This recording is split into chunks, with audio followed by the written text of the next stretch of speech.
तर नमस्कार मित्रांनो, मी आपला लाडका पत्त्या ब्लॉगर. आज आपण जात होतो कोल्हापूरला, तेही खास अंबाबाईच्या दर्शनासाठी. भावांनो, जात असताना जी मदत ज्यांनी ज्यांनी केली त्यांचा आभार मानेल तितकंच कमी आहे.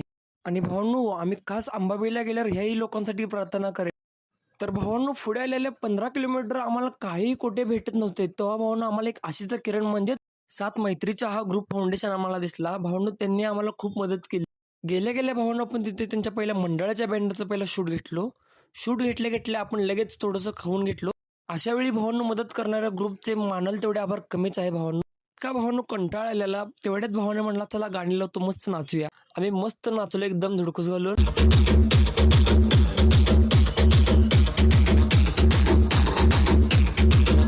जास्त उशीर न करता भावांनो, आपण लगेच चालायला निघालो. कारण की भावांनो, आपल्याला सकाळी 6च्या आत पोहोचायचे होते.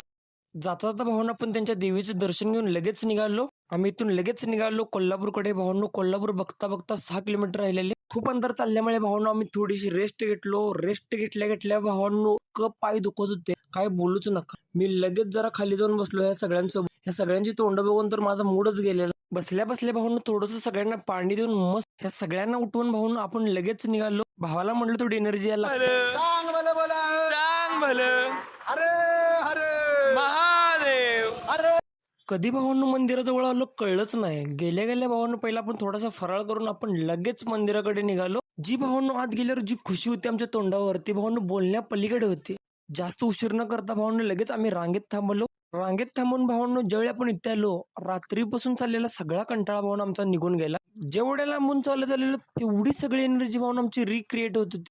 आज देवीच्या गाभाऱ्यामध्ये कॅमेरा लावून नसल्यामुळे भावांनो, आपण बाहेरूनच शूट घेतलो. मस्त भावांनो, तुमच्यासाठी पण सगळ्यांसाठी प्रार्थना केलेली आहे.